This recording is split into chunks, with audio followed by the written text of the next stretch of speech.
O Camiño dos Faros es una ruta de senderismo de 200 kilómetros que une Malpica con Finisterre por el borde del mar. Un camino que tiene el mar como mayor protagonista y que pasa por todos los faros y principales puntos de interés de la Costa da Morte.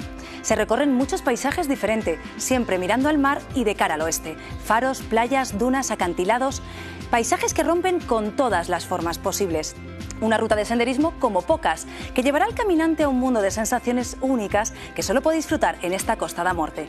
Pero para seguir conociendo cómo es este camino, me acompañan en plató Tania Carreira, miembro de la asociación Camiño dos Faros, y Elibel Lago, miembro de la asociación Camiño dos Faros. Con ellas veremos y analizaremos nuestro reportaje. No se pierdan hoy en Reporter 21, Camino de los Faros. Bienvenidos.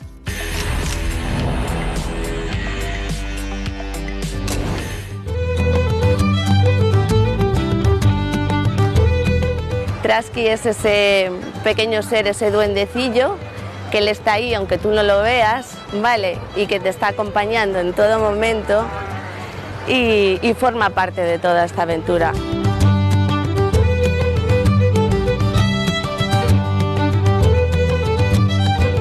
Ha sido una oportunidad estupenda para conocer nueva gente, para hacer amigos y disfrutar del entorno.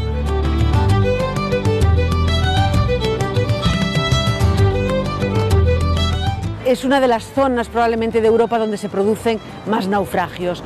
Antiguamente, sobre todo porque por aquí pasaba todo el tráfico marítimo del norte de Europa hasta que iba a América, a África o cualquier otro lado.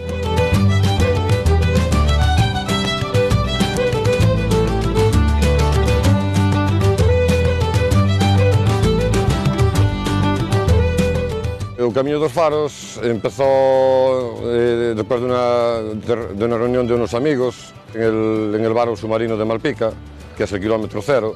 Se preguntaron si sería posible ir andando desde Malpica hasta Fisterra por el lado del mar. Pues se quedaron unos días después para ir a explorar y desde Malpica empezaron a mirar los caminos que ya había de pescadores, de percebeiros que existían, y otros caminos que no existían que fueron desbrozando, que fueron ahí traqueando y desbrozando, y así fueron explorando hasta que se llegó a Fisterra con un camino más o menos ya marcado. Eso fue a finales del año 2012, y una vez ya conseguido todo el camino, que después hubo modificaciones, pero una vez conseguido ya todo el camino, se organizó la primera edición en la primavera del 2013, que arrancó de Malpica, que es el kilómetro cero, con 23 personas y 4 perros, y entonces ahí fue el boca a boca, empezaron a sumarse más personas en cada etapa, hasta que llegamos a Fisterra con 60 y pico, 70 personas en esa primera edición. A partir de ahí ya se organizaron otras ediciones y ya se empezó a sumar gente hasta que en alguna etapa llegamos a ser 1000 personas. Hubo que limitar porque el medio ambiente y estas instituciones nos dijeron que no podía ir mucha gente por ciertos sitios, entonces tuvimos que limitar a 500 personas en la organización de las etapas. Y ahora es en lo que estamos, ya estamos en la 7ª edición, limitada a la gente a 500 personas, está viniendo una media de 300, 400 personas más o menos, y ahora estamos en el proceso de homologación, por cierto, a ver si se homologa, y lo acabamos de homologar de una vez para que sea una ruta GR de gran recorrido, para que ya quede ahí para siempre, para que se cuide, para que se respete la naturaleza en la Costa da Morte, y para que la gente venga fuera de las organizaciones de la organización que hacemos nosotros, que la gente venga a hacerla a lo largo del año. El Camino de los Faros cuenta con más de 200 kilómetros de ruta. Parte desde Malpica y tiene su llegada en Finisterre.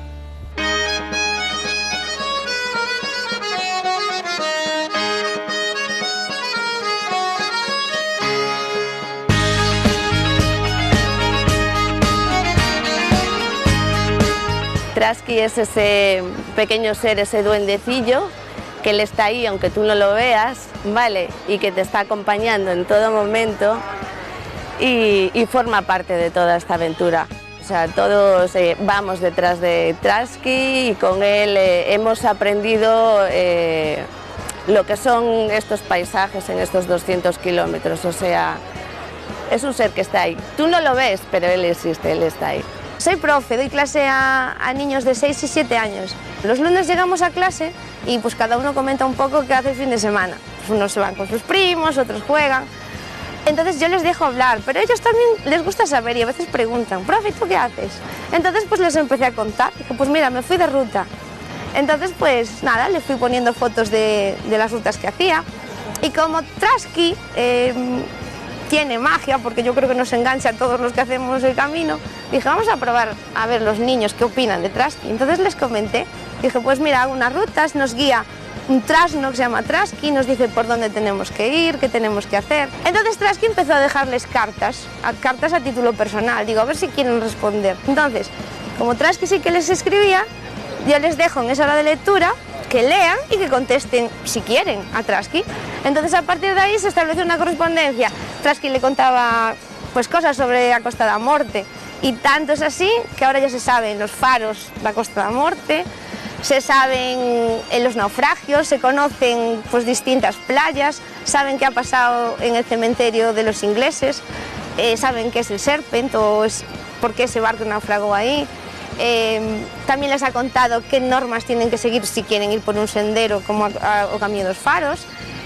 Todo lo que tiene que ver con esta zona, ellos se lo saben, y si se lo saben bien, porque Trasky se lo ha contado. Entonces querían venir a verlo, o por lo menos a buscarlo. Saben que es muy rápido, que no se deja ver, que se puede transformar en un senderista, pero querían probar y decir, pues yo, a lo mejor lo vemos, porque nosotros somos muy rápidos.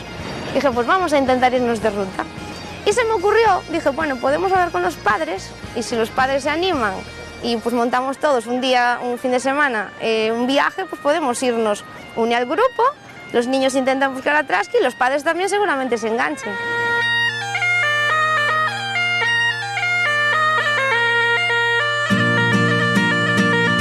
La ruta de los dos faros es un poco una ruta un poco diferente, no es como un Camino de Santiago, no es como una pequeña ruta de senderismo, sino que es ya más orientado a una gran ruta estilo trekking, un poco más dura, como un poco de senderismo de montaña, pero pegado a la costa. Todo el mundo que hace esta ruta, y yo por la percepción que tengo cuando llega aquí a este punto, al Lires, después de hacer la etapa que corresponde, pues todo el mundo coincide, ingleses, americanos, canadienses, españoles que hacen la ruta, es que es una ruta dura, exigente, pero toda esa dureza lo que te va a recompensar es con unos paisajes maravillosos, con un continuo vaivén y de evasión para tu mente, porque vas pegado a la costa, te puedes encontrar a ti mismo continuamente, sorprenderte con los paisajes que te ofrece, y bueno, eso es una ruta un poco como de alta montaña, pero pegado a la costa, increíble. Fue una pequeña idea que brotó de esos 6 amigos de la asociación Camino de los Faros en Malpica, y ellos pues optaron en descubrir un poco esta ruta al resto del geodestino, porque creían y de verdad acertaron en que es una ruta sostenible, que apuesta por un turismo de calidad y respetuoso con el medio ambiente, y poco a poco, según avanza y va evolucionando esta ruta, se ve que, pues sí, que ellos tenían razón, que es un producto turístico que han descubierto para toda la Costa da Morte, en el cual toda la hostelería de la Costa da Morte tendremos que estar muy agradecidos con la Asociación Camino de los Faros de que ellos hayan puesto en nuestras manos este gran producto, esta gran ruta para disfrute de todos y para beneficio de la Costa da Morte, y sobre todo la sostenibilidad de la propia ruta y el respeto que tienen con el medio ambiente. Las 8 etapas que conforman este camino unen a través de una senda algunos de los faros más conocidos de la costa gallega.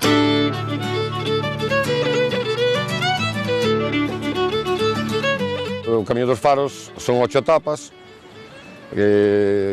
son 203 kilómetros desde Malpica hasta Fisterra. La primera etapa es de Malpica a Niñóns, que son más o menos unos 23 kilómetros. Ahí pasamos por uno de los faros, es el faro de Punta Nariga.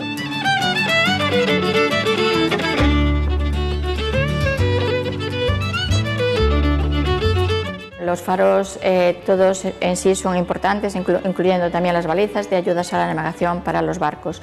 En la Costa da Morte tenemos 11 faros con faros y balizas. 4 principales y las demás balizas. Pero si queremos describirlas con el Camiño dos Faros desde Malpica a Finisterre, que es la duración del camino, podemos describir en primer lugar el faro de Nariga. Es un faro el más moderno de todos, un faro muy impresionante y muy bonito, y está rodeado de un entorno, de un zoo de piedra preciosísimo. En cada piedra marca una figura en la que a ti te provoque ver. Yo he nacido aquí en A Costa da Morte y llevaba varias ediciones intentando hacer el camino con la organización, con los trasquis. Si bien mis amigos no se han animado, en esta ocasión tampoco, entonces pues he venido sola. Ha sido una oportunidad estupenda para conocer nueva gente, para hacer amigos y disfrutar del entorno. Además, pues bueno, se ha creado un ambiente muy bueno de amistad, de compañerismo, de hacer amigos fuera de lo que es el camino y quedar a tomarnos algo, y al mismo tiempo, en la última etapa, pues hacemos una cena, un poco de confraternidad, en la que pues compartimos nuestra experiencia, nuestras anécdotas, y al fin y al cabo pues celebramos nuestras 8 etapas al mismo tiempo que es una fiesta. El camino consiste en una serie de etapas. Si bien dentro de cada una de ellas, cada uno marca sus propios tiempos, dónde te apetece comer, dónde te apetece sentarte un rato y disfrutar del paisaje, o incluso en algún momento pues una parada de avituallamiento donde te reúnes con el resto de tus compañeros, porque aunque vayas en grupo, cada uno al fin y al cabo pues lleva su ritmo. Yo consideraba que conocía bastante bien la costa por ser de aquí, y la verdad es que se me escapaban muchísimos detalles.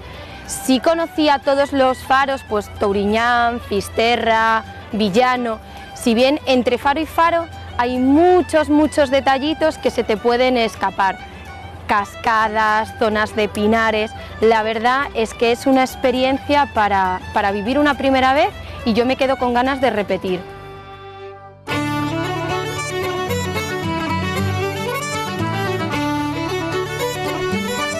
La segunda etapa es de Niñóns hasta Ponteceso, que también son 26 kilómetros más o menos. Ahí tocamos el faro Roncudo de Corme. La baliza de Roncudo también es muy importante por su situación estratégica, porque el pueblecito de Corme es muy pintoresco y bonito. Luego seguimos, caminamos hacia Laxe. Soy una aficionada al senderismo, sobre todo al senderismo de aquí de Costa da Morte. Antes de empezar con el Camiño dos Faros, pues ya había hecho bastantes rutas de las homologadas y no homologadas que existen en Costa da Morte, no solo por la costa, sino por los concellos del interior. Y bueno, cuando Trasqui se puso en contacto conmigo a través del Facebook para decir que iban a hacer la primera etapa, que si quería ir, pues dije, pues vamos a probar a ver cómo es. Ya conocía la costa, pero bueno, es una forma distinta de conocerla.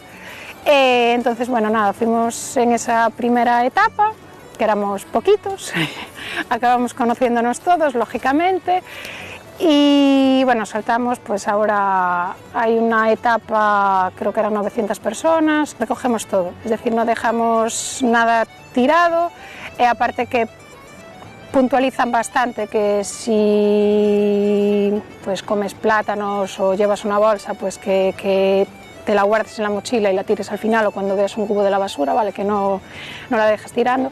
Y de todos modos también hay voluntarios, bueno, los que vienen al final o por el camino, que si vienen también la recogen. Entonces, bueno, también se preserva la naturaleza haciendo este camino.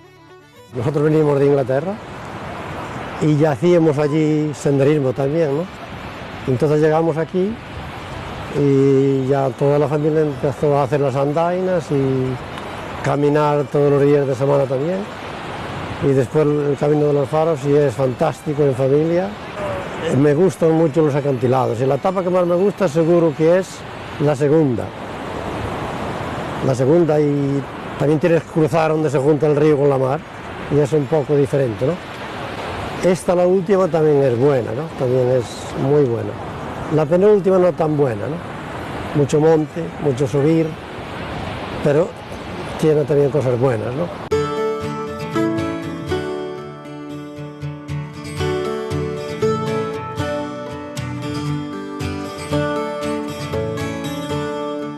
La tercera etapa ya es de Ponteceso a Laxe, ahí tocamos el faro de Laxe. Laxe ya es un faro que entra dentro de mi organización, es decir, que yo llevo ese faro. También tiene un paisaje precioso, está al pie del faro, pues hay un merendero muy bonito que hizo el ayuntamiento. Allí encuentras a personas leyendo, chicos jóvenes hablando con sus cámaras de vídeo, sacando fotos o esperando la puesta del sol, también divino.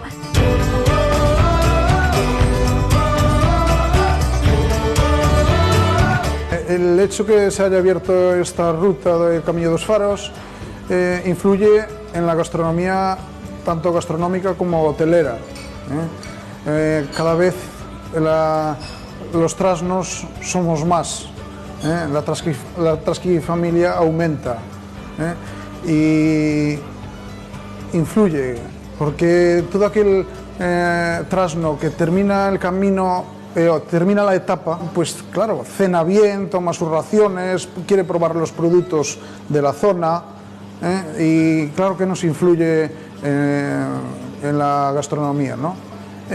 Y nosotros ofrecemos platos típicos marineros al caminante, al trasno que hace o Camiño dos Faros. Aquí todo aquel trasno que se acerque al restaurante o meular se encontrará como en casa.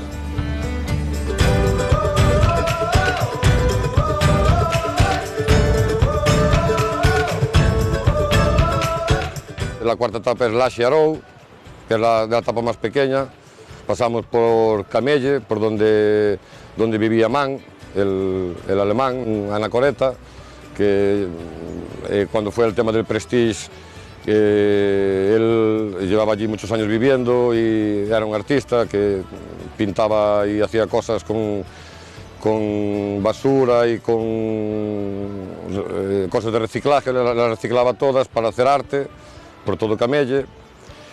Y cuando fue el tema del Prestige y cayó todo el chapapote por la costa, a los pocos días se murió de pena.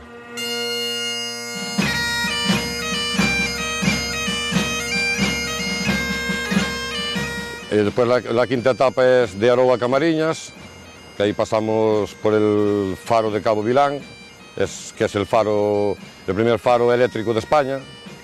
Que para mí es el faro más estratégico, el cíclope de todos los faros, y fue construido en 1896. Primero teníamos el faro antiguo, que data de 1854, y ya en el 1896 se construye este faro. Este faro es distinto a todos los demás porque la torre está como enfadada, más separada de las viviendas que los otros faros, y su altura a nivel del mar es 105 metros a nivel del mar. Estamos situados en el mismo corazón de a Costa da Morte.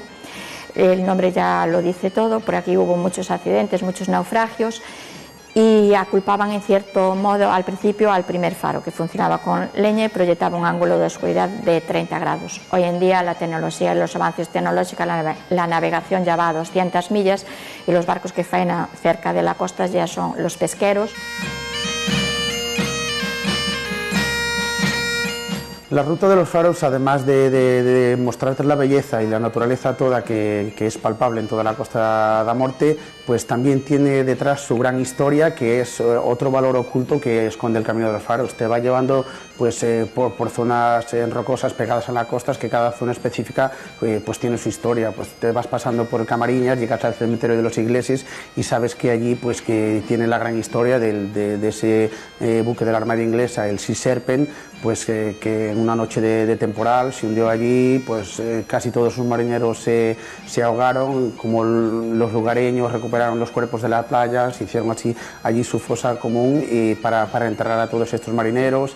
La historia posterior, pues del agradecimiento de la Marina inglesa, pues que periódicamente viene a hacer el homenaje a ese mismo punto de Costa da Morte donde rinden homenaje a los marineros hundidos, y un poco, bueno, te viene a explicar también el nombre de Costa da Morte, porque porque ese nombre se lo puso la reina de Inglaterra dado al gran número de pecios que se hundían en ese pequeño tramo de la costa, pues, de Camariñas. En Costa da Morte el turismo está experimentando pues un leve crecimiento. Yo creo que se está apostando bastante por un crecimiento de calidad hacia slow tourism y slow food.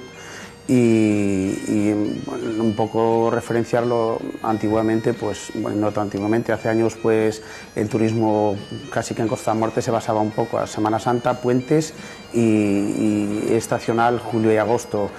Ahora pues con un poco la nueva promoción que se ha hecho del Camino de Santiago con el epílogo a Fisterra-Musía se ha empezado a desestacionalizar ya desde Semana Santa hasta noviembre.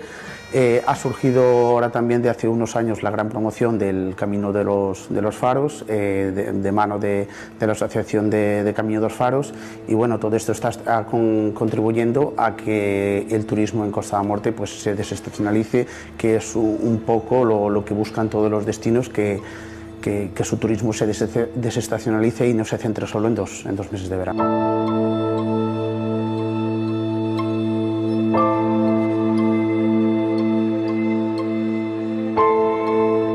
Yo soy natural de Camariñas. Yo inicié mi andadura laboral en esta profesión en el año 72 y en ese año me convierto en una de las 3 primeras fareras de España y ahora la última en jubilarme de las 3. Y entonces pues es una profesión pues muy bonita, cargada de muchísima responsabilidad. Desde el minuto 1, aunque yo no fui vocacional a esta profesión porque la desconocía totalmente, simplemente fui de la mano del hijo de un farero, que era el único que conocía, y luego ya me adapté y me habitué al faro, y desde el minuto 1 supe qué responsabilidad conllevaba. Estaban en juego vidas humanas y no papeles burocráticos, y de ahí la responsabilidad se cargó muchísimo más, siendo los vecinos que navegan por estas costas vecinos míos. Y desde allí, desde entonces, pues llevo 43 años en este faro y a punto de jubilarme. Como pidiendo que empujarme que me voy, pero que no quiero irme. Y entonces me considero y me defino como afareira trasno, me dicen la mamá de los trasnos. Aquí los trasnos, cuando hacen el camino dos faros, el camino de los faros, pues recalan en Villano, nos dedican 40 minutos de descanso, toman sus refrigerios y yo le doy charlas pues aburriéndolos con la esencia de Villano, las piezas de Villano, lo que podemos tener en Villano, la interpretación que se puede dar dentro de Villano, desde la investigación, desde la fotografía, desde la pintura, desde la cultura, hablar de las matemáticas, de todo, hasta de las estrellas, de la astronomía se puede transmitir desde Villano. Pues eso lo transmitimos, lo charlamos, lo debatimos entre nosotros y nos formamos una gran familia. Yo voy formando en cada etapa, y en cada etapa organizativa nos vamos complementando de tal forma y la familia se va agrandando, cada vez somos muchos más. Cuando vienen los trasnos, ya personas mayores que están haciendo el camino de Granada, de Valencia, de Dinamarca, de Holanda, de Inglaterra, de un dispar ya se fue de las manos, ya traspasó las fronteras de España. Cuando llegan aquí, sí, todos vienen cargados de energía y se encuentran muy cómodos en el faro más emblemático, y ya tenemos que seguir haciendo el recorrido, porque si no me dicen siempre hablas más de tu faro que de los nuestros. La sexta etapa es de Camariñas hasta Muxía. Ahí tocamos ya el faro de Muxía y el santuario de la Virgen da Barca. Pasamos por la baliza del lago, pasamos por el farito de la Barca, un pueblo muy pintoresco donde está la Virgen da Barca, con mucha historia también que tiene que ser visitado, y ya llegamos al faro de Cabo de Touriñán, un faro también muy importante y que es la punta más occidental de España, con 1 minuto 49 segundos después de Finisterra. Allí es donde 1 minuto 49 segundos se pone de última vez el sol.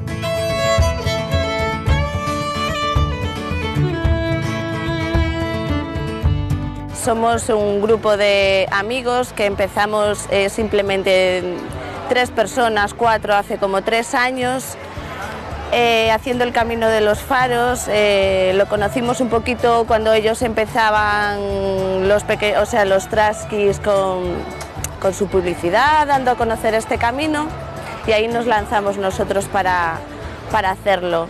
Cada vez somos más, cada vez que lo contamos viene más gente, o sea, es una experiencia preciosa para hacer con tanta gente, tanto por los paisajes que tienes, por todo lo que aprendes, por su historia, sus gentes. La verdad es que lo pasamos muy bien. De todo lo que practicamos de senderismo, la verdad es que el Camino dos Faros lo repetiremos 1, 2 y 20.000 veces, y traeremos un poquito a toda la gente que haga falta y contagiar lo que es este camino, porque es muy grande, la verdad es que es muy grande. Lo que más me ha enganchado del camino es los paisajes a medida que vas caminando. O sea, cada día es diferente, el mar siempre está diferente, son los colores que ves, es el agua, son las aves, es todo un espectáculo por allí por donde vas caminando. Es todo lo que te transmite, es esa sensación de ir caminando y simplemente con ir disfrutando el paisaje, como te vas recargando constantemente, sin apenas apreciarlo una vez que terminas de hacer el camino. Realmente es impresionante todo esto.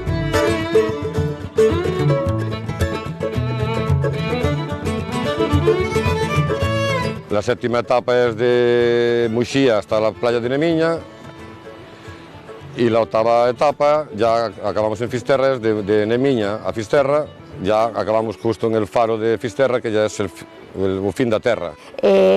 Trasnos asturianos, trasnos madrileños, que ya abren caminos de los de ellos, y el objetivo último final con el tiempo pues sería enlazarnos, cogernos todos de la mano, y para mí sería un gusto poder ya seguir enlazando faros, porque es mi objetivo fundamental. Amo los faros, amo la profesión, y para mí el significado de los faros lo es todo, y el valor patrimonial que hay dentro de cada faro para exponerlo, transmitirlo y conjugarlo con todos los faros y con todos estos trasnos. La última etapa, la etapa de Nemiña a Fisterra, aparte de pasar por uno de los sitios más bonitos de toda la costa, que es arranca de la playa de Nemiña, que está allí al fondo, y la playa de Lires, que es esta, que es donde hay una de las mejores puestas de sol de la Costa da Morte. Arrancamos de aquí, después pasamos por varios acantilados, algunos de ellos como el acantilado desde donde se puede ver la zona donde se fue a pique el Casón, un barco petrolero que también se fue a pique ahí, y sitios como la Meixadoira, que son sitios de también otros acantilados. Esta ruta, desde que empiezas a andar en Malpica hasta que llegas a Fisterra, lo bueno que tiene es que pasas por infinidad de playas vírgenes, atravesas bosques, subes montes, ves todos los faros que hay en este camino, acantilados, pueblos pesqueros. Entonces es una variedad de paisajes y una variedad de sitios que es lo que enamora a toda la gente. Por eso nuestro lema es o Camiño dos Faros, unha paisaxe en cada paso, un paisaje en cada paso. Llegamos al faro de Finisterre, el último enclave, el faro donde llegan los yo iba a decir trasnos, no, los caminantes que llegan haciendo Camiño dos Faros, que luego se transportan también a Muxía. La Costa da Morte esconde bajo sus aguas algunos de los naufragios más conocidos de la historia. Recibe este nombre de manos de la reina Isabel de Inglaterra.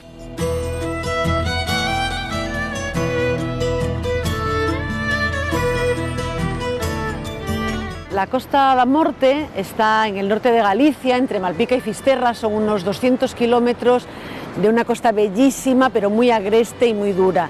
¿Por qué se llama Costa da Morte? Se llama Costa da Morte porque es una de las zonas probablemente de Europa donde se producen más naufragios.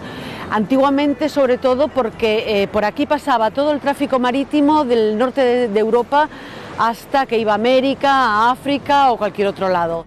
¿Qué ocurre? Con el tiempo ese tráfico marítimo de mercantes se fue alejando, pero bueno, tuvo que ser después de que ocurrieran accidentes muy graves y muy aparatosos.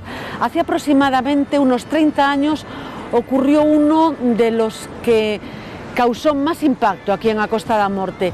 Un buque cargado con productos químicos, se les movió la carga, se quedó sin gobierno y terminó embarrancando muy cerquita de donde nos encontramos en este momento.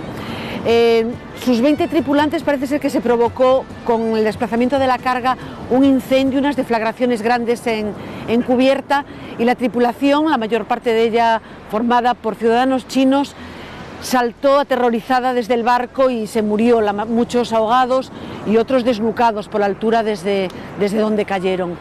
Unos días después, el barco ya embarrancado comenzó a explosionar, a producirse en su interior unas explosiones tremendas, un humo aparatoso, y se produjo uno de los éxodos más grandes que se recuerdan en tiempo de paz. Se temió que hubiera una nube tóxica provocada por esos productos químicos y hubo que evacuar a prácticamente toda la comarca da Costa da Morte. Más de 15.000 personas durante la noche, con sus niños, sus ancianos, huyeron despavoridos, con los que tenían coche con sus vehículos, otros en camiones de pescado, hasta que las autoridades lograron desplazar al ejército y a autobuses, otro tipo de movilidad, y llevar a la gente a zonas en las que se sintieran seguros, a las ciudades, a Coruña, Santiago. Y bueno, con el tiempo se supo que esos productos no eran tan tóxicos como se pensaban y la gente pudo volver a sus casas. Pero la carga del barco hubo que sacarla de aquí, de la zona donde estaba embarrancada, y se llevó por tierra hasta una planta de procesado de la que se fabricaba aluminio. Todo ese camino, que era a la costa norte, casi 200 kilómetros, al paso de los camiones cargados con esos bidones, con los productos químicos, la gente salía de los pueblos a protestar porque tenía miedo a que hubiera contaminación y a dañarse, ¿no? Hubo cargas policiales a lo largo de todo el camino y al final la carga llegó a esta planta de aluminio. Los trabajadores salieron despavoridos, se paralizó la planta con unas pérdidas económicas cuantiosísimas, se despidió todo el mundo, con lo cual, como veis, las connotaciones de ese naufragio del Casón fueron muchas y complicadas. 23 tripulantes muertos, toda una comarca evacuada y una fábrica importante paralizada con todos sus trabajadores despedidos. Yo le cuento esto a la gente que viene caminando, haciendo el Camino dos Faros o peregrinando, que viene recorriendo la costa porque les gusta saber la historia. En cada esquinita de A Costa da Morte hay una historia de un naufragio. Unos pueden contar uno, otros pueden contar otro. Yo puedo contar el del Casón porque soy periodista de una televisión autonómica y hace 30 años, algo más joven que ahora, conté en directo para la televisión las primeras horas en exclusiva desde el monte donde estaba embarrancado el barco, esta historia. Esto engancha, a lo mejor lo haces una vez, vienes en otra edición y vienes en otra y a lo mejor sí que ya, después de haber coincidido más a menudo, sí que te puedes llevar gente contigo. Consideramos que vivimos en un paraíso muy salvaje, la mayoría de los sitios no están ni construidos ni habitados, toda la costa prácticamente es virgen, prácticamente los 200 kilómetros más o menos.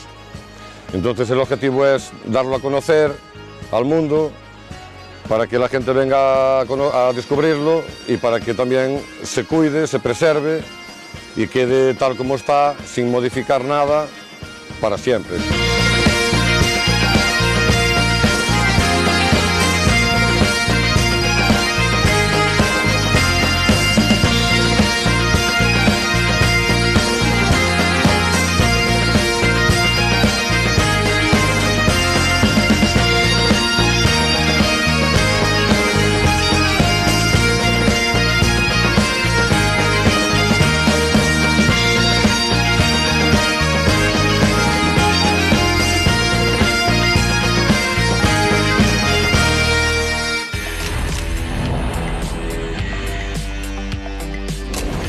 bienvenidos de nuevo al plató de Reporter 21. Seguro que después de ver nuestro reportaje están deseando incluir este camino en sus próximas vacaciones. Pero para seguir conociéndolo un poquito más, me acompañan en plató Elibel Lago, miembro de la asociación Camiño dos Faros, y Tania Carreira, miembro de la asociación Camiño dos Faros. Bienvenidas a las dos. Gracias. Elibel, me gustaría saber ¿por qué nace este camino? ¿Cuál es el origen? Pues el origen del camino era una ruta de senderismo que uniera Malpica con Finisterre. Nace un bar, unos amigos decidieron pues eso, unir la ruta y fueron a probar y al final tenemos una ruta de senderismo que une. ¿Pero era porque era un camino que ya conocíais, que era bonito, que había que o por descubrir? Por descubrir, fuimos a descubrir el camino, a ver si se podía unir y luego a ver si lo contábamos o no lo contábamos y decidimos contarlo. ¿Cómo se organiza este camino? ¿Cómo organizáis las salidas y las rutas? Pues, a ver, lo que es el llamamiento a la gente se hace a través, básicamente, de redes sociales, a través del Facebook. Es como se comparte el evento, la gente se apunta. Claro, desde el principio, desde la primera edición a la 7ª edición, creo que fue la pasada, hay un salto grande. Es decir, al principio fuimos, creo 23, recordar que unas 80, 23. Unas 20 personas, ya hace años, unas 20 personas y saltamos a unas 500. Es decir, esto a través de redes sociales. Ahora, lógicamente, ponemos para anotarnos, porque no se marca un límite de 500 personas, porque una vez hubo unas 900 personas que asistieron a la primera etapa de una de las ediciones, y entonces se decidió poner límite. ¿Y por qué ponéis límite? Porque por la capacidad del paisaje. Es decir, no se puede pasar 1.000, 2.000 personas o 900 personas a la misma vez por un paisaje. Elibel, ¿cuántas ediciones lleváis? Llevamos 7 ediciones de Camiño dos Faros. ¿Y cómo ha ido el progreso? ¿Cómo veis a la gente? ¿Repite?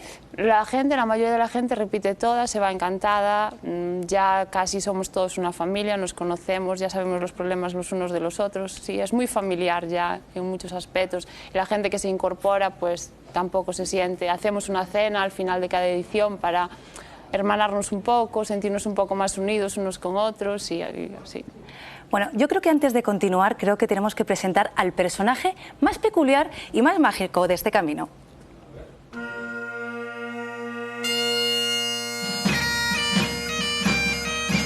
Trasky es ese pequeño ser, ese duendecillo, que él está ahí aunque tú no lo veas, ¿vale? Y que te está acompañando en todo momento y forma parte de toda esta aventura. O sea, todos vamos detrás de Trasky y con él hemos aprendido lo que son estos paisajes en estos 200 kilómetros. O sea, es un ser que está ahí. Tú no lo ves, pero él existe, él está ahí.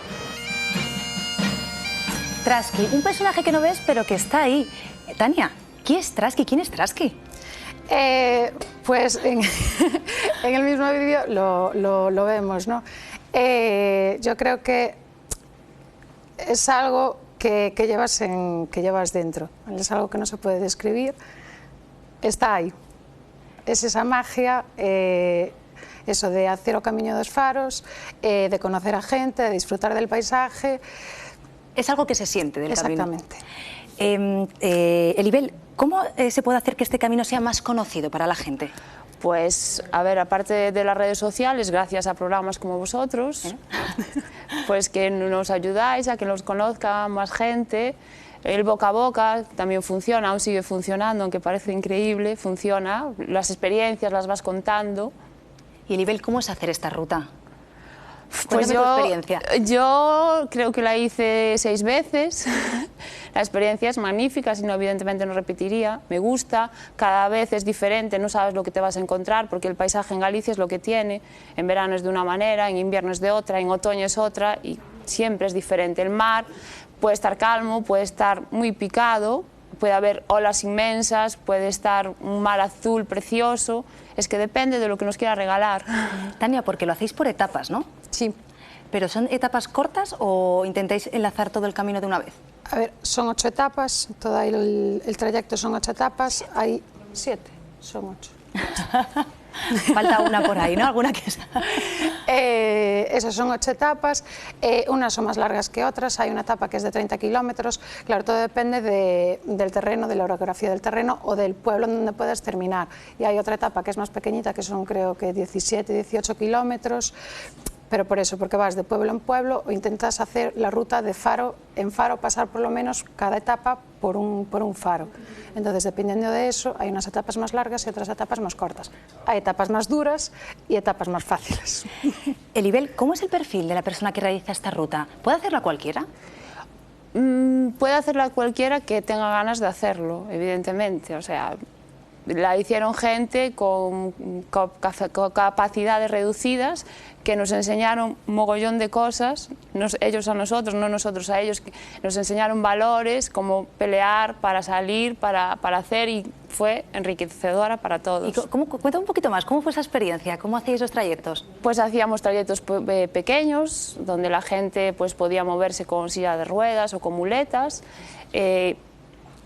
Es un poco limitado para ellos, nos gustaría que pudieran hacerla de otra manera, que pudieran hacerla todos, pero evidentemente hay sitios bastante peligrosos que no se puede, hay acantilados y todo eso y no podemos, pero bueno, la experiencia fue enriquecedora y gente, personas magníficas. Dani, ¿las familias van los padres con los niños a hacer esta ruta? Sí, claro, hay gente de todas las edades, hay niñas que a mí me dejaron sorprendidísima en esta última edición, no sé los años que tendrían, 8, 9, 10 años, que ya se habían hecho 2 veces el Camino de Santiago y que se estaban haciendo todo el Camino de los Faros con sus padres. Y, es decir, había días en que hacía un calor impresionante y que las niñas estaban ahí y por delante de otra gente que a lo mejor estaba más acostumbrada a caminar o que iba más lenta, y llegaban perfectamente.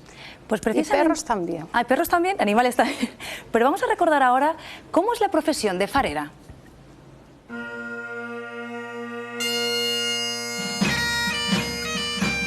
Yo soy natural de Camariñas. Yo inicié mi andadura laboral en esta profesión en el año 72 y en ese año me convierto en una de las 3 primeras fareras de España y ahora la última en jubilarme de las 3.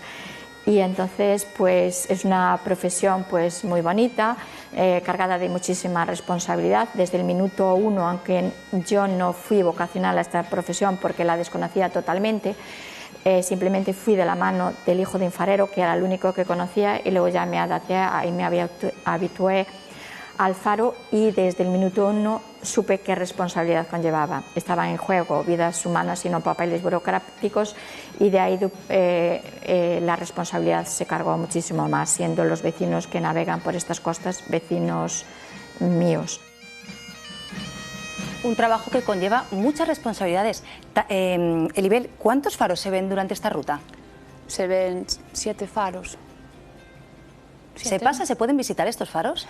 Por desgracia no se permite acceder a los faros.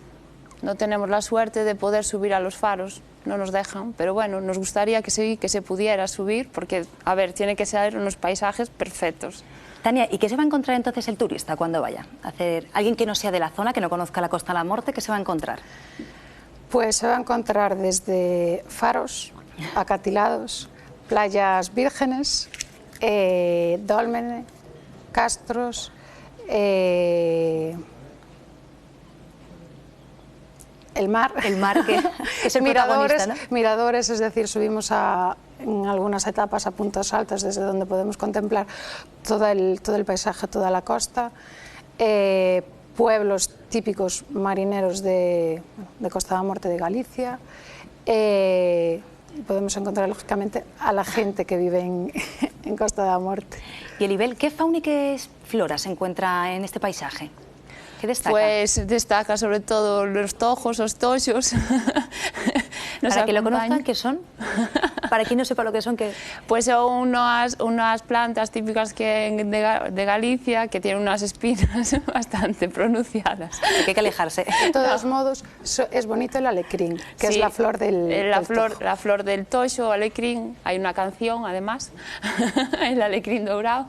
Y sí, es una planta típica de la zona, de la costa. Bueno, hay helechos también y otros otras ¿Y cómo es la plantas. orografía de la Costa da Morte?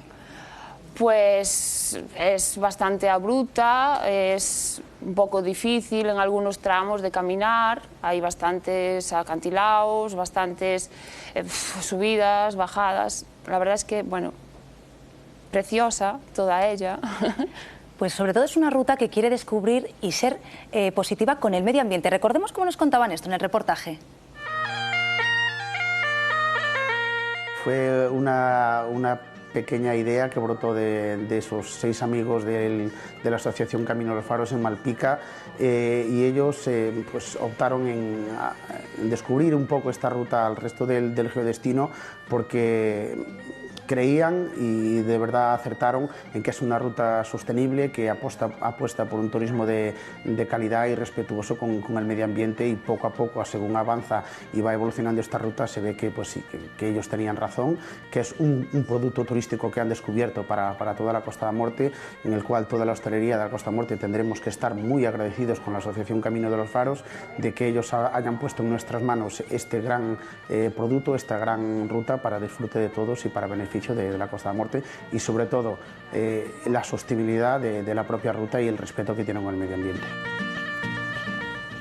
Una actividad económica para la zona. Tania, ¿estáis notando que los hosteleros, que los dueños de restaurantes, de hoteles, están contentos con que hagáis esta ruta? Sí. De hecho, bueno, hay algunos hoteles o casas de turismo rural que en invierno cerraban y que ahora que, gracias ao Camiño dos Faros, a que viene gente a hacer o Camiño dos Faros, pues abren para que puedan alojarse. Entonces, sí que es... Sí que sí les está influyendo positivamente, exactamente. ¿no? Antes, lo que me comentabas, abren en invierno, o sea que la ruta antes solo se hacía verano y ahora se hace durante todo el año. No, es decir, lo que es la ruta organizada, antes había 2 ediciones por año, es decir, pero ahora la gente no solo viene a las ediciones que organiza la asociación, es decir, viene por su cuenta, viene gente de Italia, gente de Alemania, haciendo Camiño dos Faros por su cuenta. Entonces, claro, esa gente viene en invierno, viene en verano, primavera, cuando tienen las vacaciones, vamos. Elibel, entonces, un turista que venga extranjero, ¿dónde puede obtener información para poder hacer este camino fuera de las fechas que lo hacéis vosotros? Fuera de las fechas tendría que entrar a nuestra página web, www.camiñodosfaros.com, y preguntar, o sea, ya tiene ahí toda la información. Aparte, el camino está perfectamente marcado y siempre estamos para apoyarlos a través de Facebook o como quieran, para cualquier cosa. ¿Notáis que, por ejemplo, los turistas o la gente que hace el Camino de Santiago se une luego a este camino cuando sabe que existe? De hecho, en esta edición nos pasó que un chico de Japón estaba haciendo el camino de Santiago y nos vio a nosotros haciendo el Camino dos Faros y se unió a nosotros. Se vino, se dejó, bueno, pues voy un ratito con vosotros, así de sencillo. Tani, ¿cómo lo valoró? ¿Le gustó más hacer el Camino de los Faros? No hablé con él, pero espero que sí. Es decir, el Camino de Santiago es distinto do Camiño dos Faros. O Camiño de Santiago va todo por el interior, o Camiño dos Faros va todo por la costa. Yo creo que tiene que impresionar más, aunque son distintos camiños y distinta la temática o el motivo de por qué haces o Camiño dos Faros, pero yo creo que tiene que impresionar más o Camiño dos Faros, simplemente por el paisaje. Elibel, ¿estáis buscando apoyo de otras asociaciones o sobre todo para el punto internacional para promover este camino? No, o sea, nosotros buscamos a la gente que se pone en contacto con nosotros, queremos que la gente se ponga en contacto con nosotros, sobre todo colegios y gente para que los niños lo puedan disfrutar también. O sea, porque organizáis actividades con colegios para hacer este... A veces los colegios nos preguntan y hacen etapas con nosotros y con los niños es más bonito. Porque, Tania, ¿cómo se puede hacer este camino? Aparte de andando, ¿hay otras formas de hacerlo? Pues en bicicleta. Es decir, en bicicleta se puede hacer... Es que me contaron a mí que alguien lo hacía en kayak alrededor. También. Pero bueno, ahí ya tienes que depender un poquito del estado del mar. Es decir, en invierno creo que en kayak es imposible. En verano, cuando el mar está calmo, pues se puede hacer perfectamente. De hecho, en esta última edición el kayak nos acompañaba en todas las etapas, nos acompañaba el kayak. Pero también en bicicleta, es decir, en las ediciones, en la última edición, creo que hubo 2 o 3 ciclistas que hicieron también toda la ruta en bicicleta. Elibel, ¿cuáles son los objetivos de este camino? Pues los objetivos es eso, la homologación principalmente, y que no muera en el olvido, que cuando nosotros no estemos, pues que haya alguien que cuide y que siga permaneciendo para siempre, para que lo disfruten los hijos de nuestros hijos. Y Tania, ¿cómo ves tú el futuro del camino?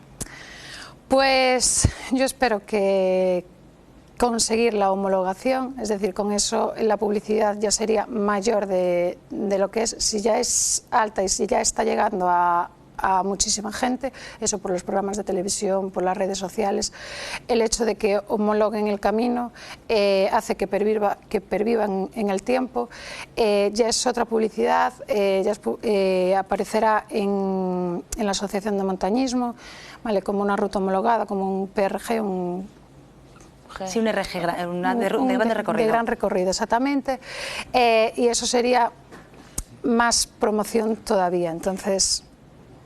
Pues nada, para chicas, pervivir más. Pues muchísimas gracias a las dos por estar aquí y contarnos todas estas curiosidades del camino. Y a ustedes invitarles a venir a la Costa da Morte porque se van a sorprender con este paisaje. Nos vemos la semana que viene aquí en Reporter 21.